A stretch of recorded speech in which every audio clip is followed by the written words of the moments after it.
Поголем број хулигани кои беа дел од екстремно агресивната и насилна толпа со камења и тврди предмети попладнево ги нападнаа полициските службеници кои ги обезбедуваа ненајавените протести. Истите палеа предмети по булеварите во централното градско подрачје и оштетија фасадата на основниот суд Скопје 1.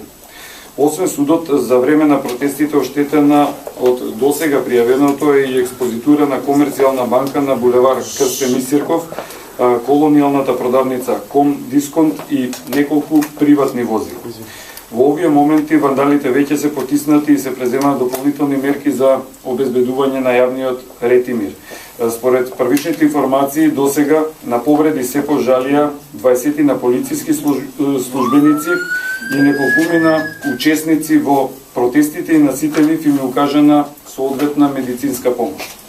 При полициската интервенција беа лишени од слобода и приведени 6 лица кои се спроведени во неколку полициски станици во Скопје.